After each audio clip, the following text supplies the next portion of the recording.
Parce que l'ubudiyya, c'est l'expression de l'amour.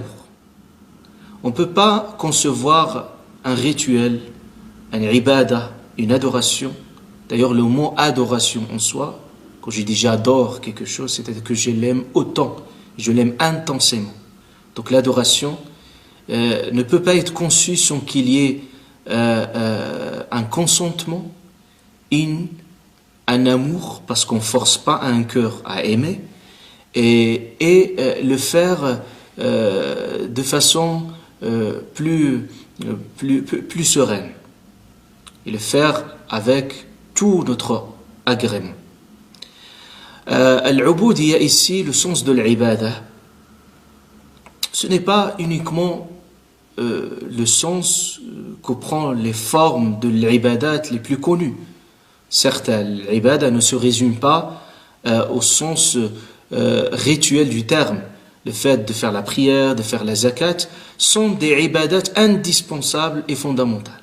C'est notre lien et notre relation quotidienne avec Allah subhanahu wa ta'ala. Et d'ailleurs, salat en soi, comme son étymologie le dit, c'est un lien, sila, qui nous lie à Allah subhanahu wa ta'ala. C'est un moment d'échange, un moment de proximité avec Allah subhanahu wa ta'ala.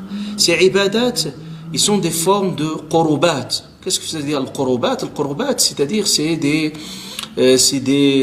des actions qui nous font rapprocher d'Allah subhanahu wa ta'ala, qui nous font rapprocher de lui.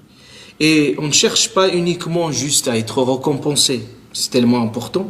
Allah Ta'ala ne promet la récompense pour nous encourager à concourir et à être compétitif dans le bien, mais faut-il rechercher autre chose qui est la proximité avec Allah subhanahu wa ta'ala.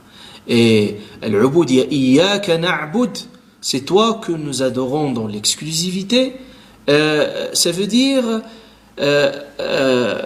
dépouiller notre cœur, parce que l'ubudiyya, déjà, l'ubudiyya est en accord, est en symbiose avec le cœur, parce que le cœur qui se soumet déjà en priorité, et les autres membres suivent, mais ce qui est aux commandes, c'est le cœur.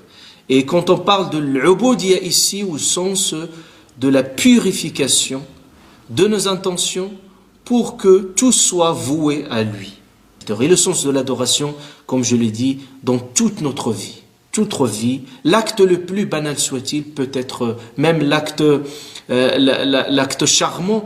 Le prophète alayhi salatu wassalam, il dit peut-être une forme de sadaqa s'il fait par une intention. Quelqu'un se réveille le matin pour aller travailler, quand il le fait avec cette intention d'être au service de sa famille, pour voir leur subsistance. Quand quelqu'un travaille, étudie au sens de réponse à l'appel d'Allah Azza wa Jal, à la voie de la connaissance et du savoir, il est récompensé. On peut tout transformer notre vie en une adoration, il suffit d'avoir cette intention magique qui transforme complètement, même les habitudes, ils peuvent se transformer en adoration. فنسأل الله سبحانه وتعالى أن يرزقنا وإياكم الإخلاص في الأعمال والصدق في الأقوال والفعال آمين آمين. سبحان ربك رب العزة عما يصفون وسلام على المرسلين الحمد لله.